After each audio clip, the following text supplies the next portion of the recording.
रामकृष्ण हरी राष्ट्रबंधू राजीवजी दीक्षित गुरुकुल पिंपरत या संस्थेला स्थापन करून गेली 6-7 वर्ष होऊन गेली। युवक मित्र बंडा तात्या कराडकर यांच्या संकल्पनेतून हे गुरुकुल चालू करण्यात आलेलं आहे।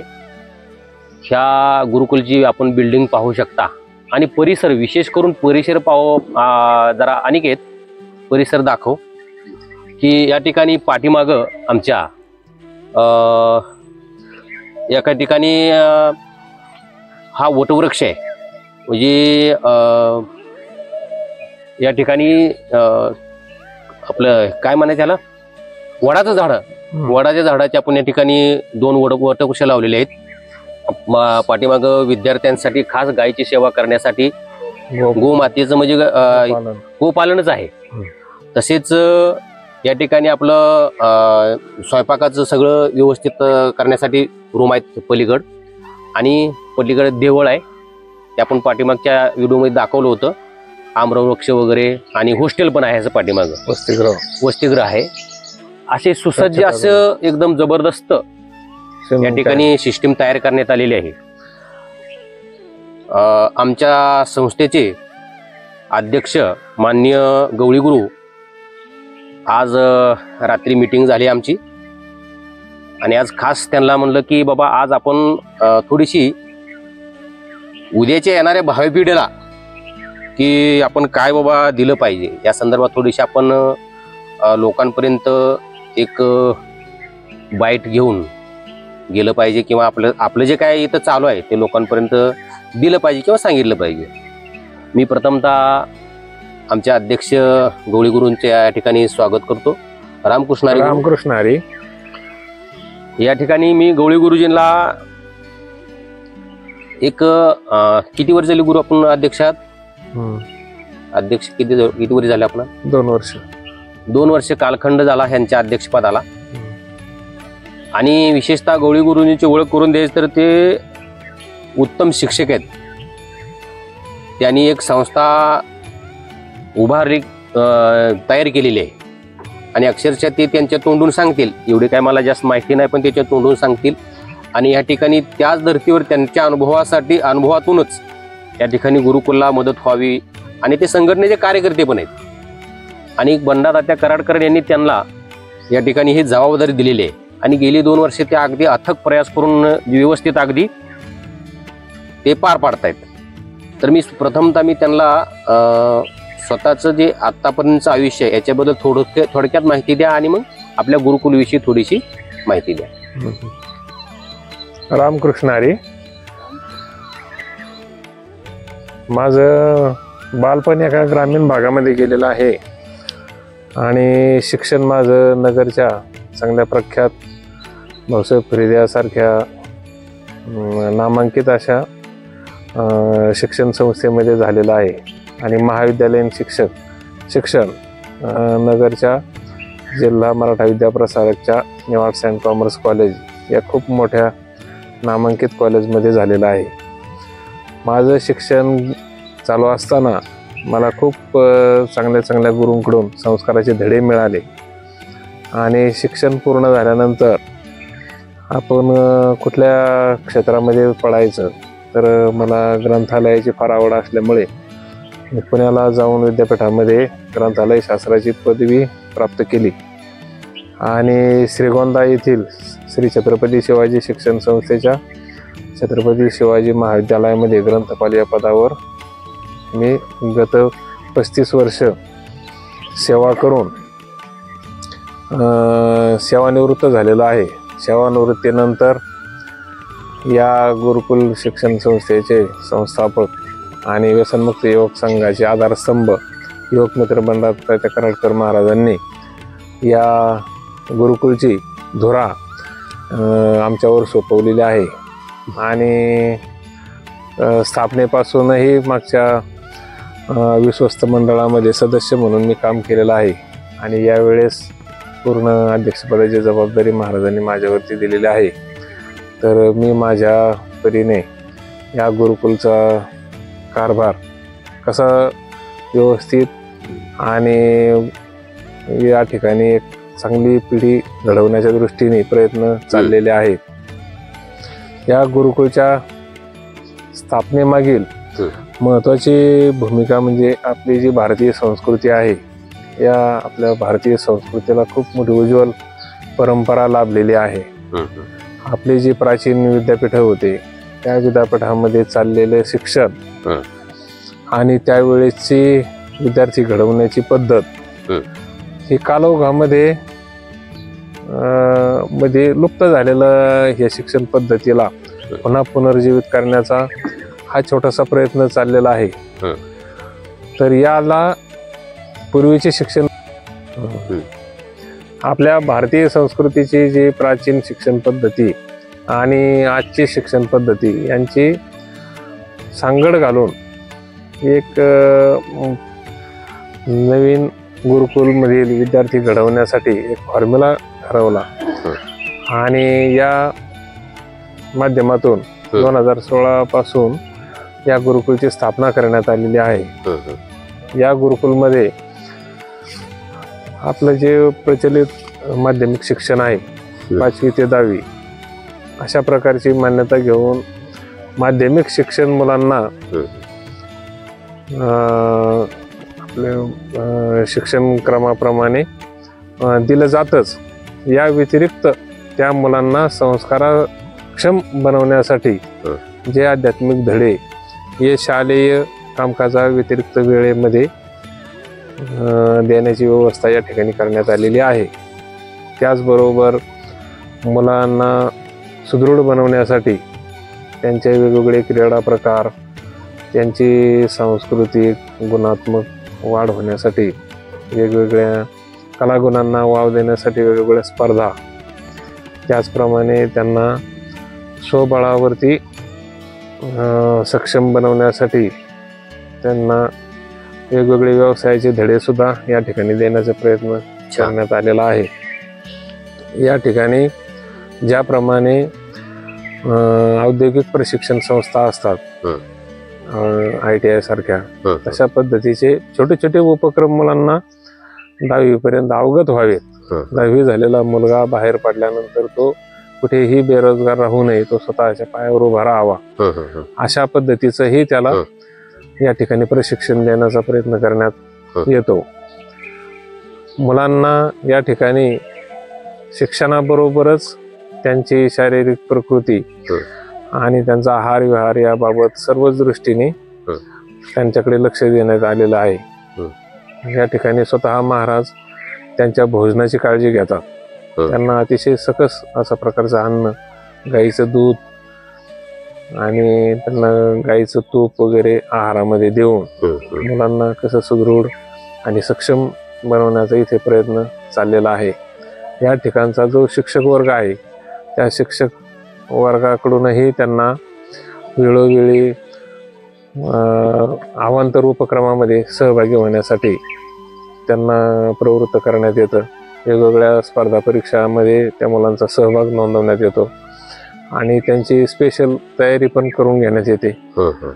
या गुरुकुलचं वैशिष्ट्य म्हणजे या ठिकाणी येणारा विद्यार्थी हा शैक्षणिक दृष्ट्या जरी कमकुवत असेल तरी त्याच्यासाठी त्याला प्रवेश न नाकारता तो कसा गुणवान होईल आणि स्वतःच्या पायावर उभा राहील अशा प्रकारचा खास प्रयत्न करण्यात येतो. अशा प्रकारचा जो समाजामध्ये विद्यार्थी वर्ग आहे, जो शैक्षणिक दृष्ट्या मागासलेला आहे, याला कोणीतरी त्याला न्याय देण्याची गरज आहे. अशा प्रकारच्या विद्यार्थ्यांना प्रत्येक ठिकाणी त्यांना नाकारण्यात येतं. अशा मुलांना कुठेतरी समाजामध्ये त्यांना मान सन्मान मिळावा आणि तेही सुद्धा स्वतःच्या पायावर उभा राहावे, शिक्षण मिळावं, या उद्देशाने या ठिकाणी प्रयत्न करण्यात येतो. हुशार विद्यार्थ्यांना तर कुठेही ऍडमिशन मिळणार, तो शिकणार, तो पुढे जाणार. पण तो सामान्य मुलगा घडवण्याचं कार्य या ठिकाणी करण्यात येतं. आणि जे शुल्क आहे गुरुजी, ते सुद्धा नगण्य शुल्क आहे ना? किती शुल्क असते आपलं? हो, शुल्क सुद्धा अतिशय माफक दरामध्ये ठेवलेलं आहे. वर्षभराचं शैक्षणिक, राहणे, जेवण, भोजन आणि सर्व शैक्षणिक फी सहित फक्त 30,000 रुपयामध्ये आपण म्हणजे पहा या ठिकाणी शिक्षण आज फक्त 30,000 रुपये. यस, आज मोठ्या संस्थांमध्ये मी पाहतोय हो, लाख लाख रुपये आज घेतात. लाखो आणि तशी काय त्यांची जेवणाची तर व्यवस्था बघितली तर अक्षरशः ते आता तक्रार, आता काय काय मुलं गेल्या वर्षी आपल्यात आली ना, हो हो ते पालकच तक्रार करतात की एवढं मोठं गुरुकुल आहे पण त्यांचं जेवण व्यवस्थित नाही. हो, म्हणजे अशा प्रकारे आज ह्या ठिकाणी कमी पैशात सुद्धा हो, आज ह्या मुलांना योग्य जेवण आणि सगळं दिलं जातं ना. हा. तर त्यामध्ये कार्यकर्त्यांचं खूप मोठं योगदान आहे या हा. गुरुकुलच्या पाठीमागे. हा, हे केवळ त्यांच्या फी मध्ये हे एवढं भागत नाही. भागू शकत नाही, परंतु कार्यकर्त्यांच्या खूप मोठ्या पाठबळाने या ठिकाणचा जे भोजनगृह आहे ते हो. चालवण्यात येतं. ते वर्षभर काय तर पंक्ती असतात वगैरे. हो, हा. वर्षभर सगळ्या कार्यकर्त्यांनी आपापले दिवस वाटून घेतलेले आहे. कोणाचा वाढदिवस असेल बाबा, हा, कोणाच्या कोणाच्या पुण्यस्मरणानिमित्त वगैरे जन्मदिन आहे किंवा काय असेल ते हा, हा. अशा ह्याच्या संदर्भात आपलं ते पंगत देतात. पंगत देतात. आणि छान ती उपक्रम. पंगत महाराजांच्या सल्ल्यानुसार दिली जाते. हा. संपूर्ण आहार हा हा. अगदी सकस आणि पोषक असं समतोल आहार दिला जातो. आणि कार्यकर्त्यांच्या पाठबळामुळे हे शक्य झालेलं आहे. हा, हा, हा. आणि शिक्षक वर्ग सुद्धा इथे अतिशय झटून काम हा. करतो. बाकी कार्यकर्ते हा, हा, योगदान देतात. कार्यकर्ते शनिवार रविवार आपापला वेळ इथे समर्पित करतात. समर्पित भावनेने हा, हा, हा. या ठिकाणी येऊन हा. मुलांना काय काय आपल्याकडचे जे कलागुण आहेत हा, ते देण्याचा प्रयत्न करतात. संघटनेमध्ये खूप माध्यमिक शिक्षक आहेत, हा. कनिष्ठ महाविद्यालयाचे शिक्षक आहेत, माझ्यासारखे सिनियर कॉलेजचे मंडळी आहेत. तर ते मंडळी इथं येऊन आपल्याला आपापले जे विषय आहेत त्या विषयाचं ज्ञान या मुलांपर्यंत कसं संक्रमित करण्यात येईल अशा पद्धतीचा या ठिकाणी प्रयत्न करण्यात येतो.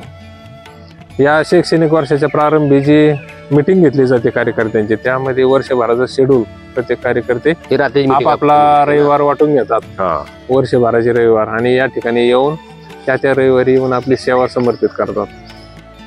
आणि सर्वात महत्वाचं, मुलांना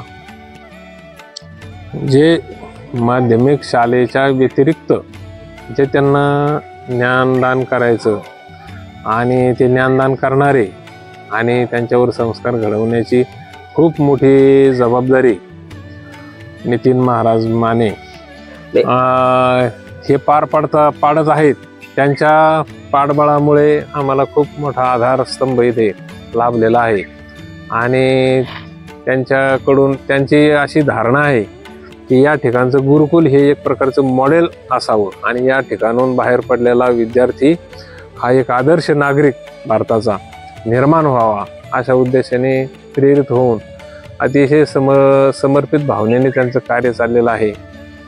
आणि सर्वच कार्यकर्त्यांच्या योगदानातून हे सर्व आदर्श गुरुकुल या ठिकाणी उभारण्याचा प्रयत्न चाललेला आहे. भविष्यात या ठिकाणी आणखीही काही नाविन्यपूर्ण उपक्रम, व्यक्तिमत्व विकासाचे प्रोग्राम वगैरे घेऊन मुलांना अधिकाधिक कसं चांगलं घडवता येईल अशा पद्धतीने आमच्याकडून प्रयत्न चाललेला आहे. ऍडमिशन संदर्भात आता थोडंसं माझं म्हणणं आहे की तुम्ही थोडंसं आव्हान करावं की आता हा. एवढं बाबा 30,000 रुपये मध्ये तुम्हाला ऍडमिशन, आता ऍडमिशन तर थोडी राहिले, बऱ्यापैकी ऍडमिशन होत आलेले आहेत. ऍडमिशन तर ज्या गरजू होतकरू जे पालक आहेत बाबा की त्यांना खरंच बाबा आपली परिस्थिती नाही, आता हे हा व्हिडिओ आपला महाराष्ट्रभर जाणार आहे, तर माझं असं म्हणणं आहे की बाबा तुम्ही एक आव्हान करावं की बाबा तुम्हाला लवकरात लवकर जर तुम्ही ऍडमिशन घेतलं तर ते ऍडमिशन मिळू शकतं. हो हो हो हा. आपली प्रवेशाची ज्यांची इच्छा आहे अशा मंडळींनी या ठिकाणी समक्ष येऊन गुरुकुल पाहावं. पहिली गोष्ट समक्ष या. हा, या ठिकाणी सर्व पायाभूत सुविधा, इन्फ्रास्ट्रक्चर संपूर्ण तयार आहे. या ठिकाणी कुठेही बांधकामाची आवश्यकता नाही. पूर्ण बांधकाम केल्यानंतर हे गुरुकुल उभा राहिलेलं आहे. हे फार या ठिकाणचं वैशिष्ट्य आहे. मुलांना पोहण्यासाठी तलाव आहे, मोठा टँक आहे. त्या तलावामध्ये दररोज मुलं पोहून स्वतःचा व्यायाम करतात. अशा प्रकारचं या ठिकाणी जो भारतीय संस्कृतीमधील जो संस्काराचा भाग आहे, हा संस्कार पुढच्या पिढीमध्ये संक्रमित होण्यासाठी जो हा उपक्रम चाललेला आहे, याच्यामध्ये आपल्या मुलांना जर सहभागी करून देण्याची ज्या ज्या पालकांची इच्छा आहे त्यांनी या ठिकाणी येऊन समक्ष पहा, इथं जायचा अनुभव घ्या, इथे जेवण करा आणि नंतर इथल्या स्टाफला भेटून आपला प्रवेश निश्चित करा. ऑनलाईन किंवा फोनवर संपर्क साधू शकता, परंतु या ठिकाणी पाहिल्यानंतर तुमच्या लक्षात येईल की या ठिकाणी आपला मुलगा ठेवल्याने आपल्या मुलाचं कसं भवितव्य घडू शकतं. आज संस्काराची अत्यंत गरज आहे. आजची पिढी ही संस्कार जर झाला नाही तर कुटुंब व्यवस्था आपली विस्कळीत होण्याला वेळ लागणार नाही. अनेक कुटुंबामध्ये वेगवेगळ्या समस्या आपण पाहतो. पिढी आपली व्यसनाधीन व्हायला लागलेली आहे. तरुण पिढीमध्ये संस्कार नाही. आपल्यामध्ये आणि पशुमध्ये काही फरक नाही. अशा प्रकारचे दृश्य आपल्याला ठिकठिकाणी पाहायला मिळतात. कुटुंबामध्ये नातेसंबंध सुद्धा कुणी मानायला तयार नाहीत. वडीलधाऱ्यांच्या आज्ञेत मुलं राहत नाहीत किंवा मुलांना आई वडिलाविषयी कसल्याही प्रकारचं जाणीव नात्यातला ओलावा म्हणजे मला काय सांगायचं की तुम्ही जो मुद्दा मांडला तो बरोबर आहे की जर सुसंस्कृत पिढी जर निर्माण झाली तर हे सगळं थांबेल. नात्यातला जे आताचा ओलावा आहे कोरडेपणा झालेला. तर हिथं मुलं घालण्याचं कारणच आहे की ते बाबा इथून पुढं आम्ही का तुम्हाला जास्त काही सांगू शकणार नाही, पण तुमचा मुलगा म्हातार पिढी तुम्हाला कमीत कमी तांब्या भरून तरी देऊ शकेल. पण ही आता अवस्था सगळ्या आता जगाला माहित आहे, ते काही सांगायची गरज नाही. तर आमचं एवढंच म्हणणं आहे की ह्या मुलाखत पाठीमागचं घेण्याचं माझं एक उद्दिष्ट होतं की बाबा अध्यक्षांच्या तारामार्फत संदेश सगळीकडे जावा.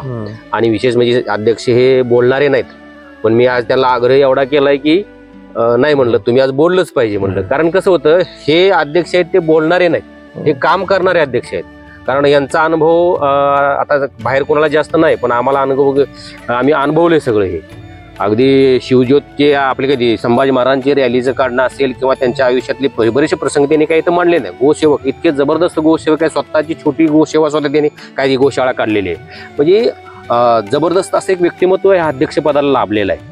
या ठिकाणचं ते आता काही सांगण्यात त्यांनी काही गोष्टी राहिल्या असतील, पण मी सांगू इच्छितो की जबरदस्त इथे स्विमिंग टँक आहे.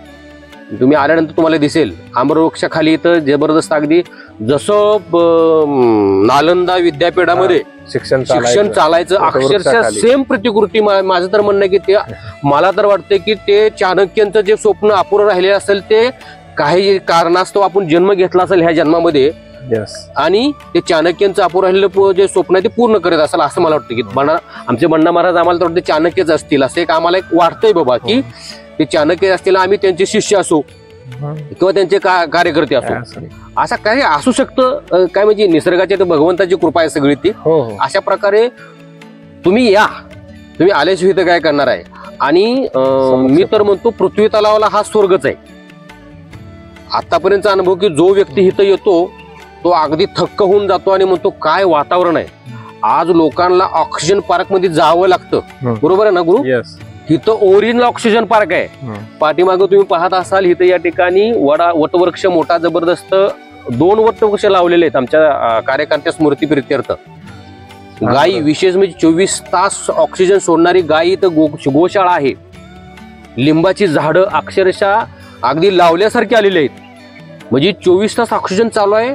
म्हणजे काय पाहिजे आपल्याला, फक्त जीवन जगण्यासाठी लागतं काय हे जर लक्षात आलं माणसाच्या तर ते सांगायची गरज पडत नाही. तर आमचा हा ठास एवढाच आहे की बाबा या ठिकाणी आपल्या मुलांना लवकरात लवकर, कसं व्हायला थोडे दिवस राहिले तर आता 15 तारखेला शाळा चालू होणार आहे. काल आमची मीटिंग असल्यामुळं आलं शिक्षण सगळ्या शिक्षकांची पण मीटिंग घेण्यात आली आणि पुढचं जे काय वर्षभरचं प्लॅनिंग आहे ते काल गुरुनी बसून तयार केलं सगळं. त्रुटी ह्या प्रत्येक ठिकाणी राहत असतात. त्रुटी बघत बसाल तर तुम्हाला आयुष्यात तुम्ही सक्सेस होऊ शकणार नाही, असं माझं वैयक्तिक मत आहे बाबा. की प्रत्येकात त्रुटी असतात, तसे काय आमच्या त्रुटी असतील, परंतु तुम्ही प्रत्यक्षात आल्यानंतर तुम्हाला लक्षात येईल. अशा बऱ्याचशा गोष्टी आहेत. आम्ही तूर्त आम्ही थांबणार आहे, पण जाता जाता एक मला गुरुला असा प्रश्न करायचा आहे की बाबा हे गुरुकुल स्थापण्यामागची जी तात्यांची कल्पना आहे, योगमित्र बंडा तात्या कराडकरांची, याला जे आपले सगळे महाराष्ट्रातले कार्यकर्ते उत्स्फूर्त साथ देत आहेत, अगदी आर्थिक चणचणी असतात तेही पार पडतायत. परंतु तुम्ही अध्यक्षपद स्वीकारल्यापासून बाबा तुम्हाला ह्या गुरुकुलमध्ये आता आल्यानंतर जे फिलिंग आहे बाबा की आपल्या कसं वाटतं बाबा की बाबा वातावरण कसं आहे, शिक्षक कसे काय, म्हणजे मुलं कसे काय, आपण घेतले, आपण अनुभव घेतलाय थोडासा, याच्याबद्दल मला काही तुमचे थोडासा एका मिनिटात फक्त लय नाही बरं म्हणत ना, शॉर्ट बर स्वीट. माझ्या कार्यकाळामध्ये जे पूर्वीचे काही इथले शिक्षक वृंद होते त्याला आणखी काही रिक्रुटमेंट करून जोड देण्यात आली आणि उत्तम प्रकारची इथे व्यवस्था बसवण्याचा प्रयत्न केला. आमच्या दुर्दैवाने गतवर्षी महाराजांना थोडासा आजारपणामुळे खूप मोठा व्यत्यय आला. त्यावेळेस आम्ही एक सर्व कार्यकर्त्यांची बैठक घेऊन कार्यकर्त्यांनी एवढं तळमळीने पाठबळ दिलं की म्हटले महाराजांचा आजारपणातून आपण उभारी घेऊ, पण तोपर्यंत आपण या गुरुकुलचा जो आधार आहे तो कमी पडू देणार नाही, तुम्ही फक्त राबवत राहा. हा एवढा मोठा आधार मिळाल्यानंतर खऱ्या अर्थाने त्यावेळेस आम्हाला समजलं की आपली शक्ती किती आहे. संपूर्ण वर्षाचं नियोजन कार्यकर्त्यांनी करून दिलं एका मीटिंगमध्ये. ती खूप मोठी प्रेरणा आहे, खूप मोठा स्रोत आहे महाराजांच्या प्रेमाचा आणि तो अनुभवायला मिळाला. आणि सुदैवाने भगवंताच्या कृपेने आमचे महाराजही आज सक्षम झालेले आहेत आणि ते आता बाहेर पण पडतात. प्रबोधनाचं ज्ञानदानाचं कार्य त्यांचं चालू झालेलं आहे. हा खूप मोठा अनुभव मला पाहायला मिळाला. आणि विद्यार्थ्यांच्या बाबतीत जर गुणवत्तेच्या बाबतीत जर विचार केला तर अनेक विद्यार्थीही या ठिकाणी गुणवत्तेच्या बाबतीत चमकलेले आहेत. चमकले आहेत. त्याचं एक उदाहरण सांगायचं की आपला विद्यार्थी एक माजी विद्यार्थी अक्षरशः रशियाला गेलाय. विद्यार्थी खूप रशियाला तो गेलाय. तो हुशार विद्यार्थी, कीर्तन करतो विषय म्हणजे तो विद्यार्थी. असे विद्यार्थी तर घडतायत की बाबा कोण इंजिनिअरिंग गेले, कोण डॉक्टरला गेले बाबा. म्हणजे प्रत्येक क्षेत्रात ह्या गुरुकुलचे विद्यार्थी आज जायला लागले. त्याचे समाधान आहे आपल्याला, जवळ खूप मोठं समाधान आहे आणि यापुढेही होत राहील. अशा प्रकारचे आपल्या भारतीय संस्कृतीची जी परंपरा आहे ती परंपरा पुढे संक्रमित करण्याचा हा प्रामाणिक प्रयत्न या ठिकाणी चाललेला आहे. या ठिकाणी समक्ष पाहून आपण या ठिकाणी सर्व अनुभव घ्या आणि नंतर प्रवेश घेण्याचा निर्णय घ्या. रामकृष्ण. या ठिकाणी आपण माझ्या आग्रहास निमंत्रण किंवा मान देऊन थांबला तुम्ही स्वतः आणि वेळ जेवढी काढली. तुम्हाला तुमच्या आता कसं आहे, स्वतः गुरुकुल काय ते आपले गोपालन चालवतात, त्यांच्या घरी पण काही काम असतात. एक तर रात्री मीटिंग करून त्यांना उशिरा आम्ही झोपलो, परत सकाळ उठून त्यांना जायचं होतं, पण माझ्या आग्रह खातर ते थांबले. पण ठीक आहे, या ठिकाणी बऱ्यापैकी आपल्या याच्यामध्ये उहापोह झालाय. तर मी परत एकदा सर्व महाराष्ट्रातील तमाम बंधू भगिनींना विनंती करतो की आपण लवकरात लवकर या ठिकाणी भेट द्या. राजीवजी दीक्षित गुरुकुल काय आहे बाबा नक्की हे तुम्हाला कळेल, भेट दिल्याशिवाय कळणार नाही. ठीक आहे. रामकृष्ण. रामकृष्ण.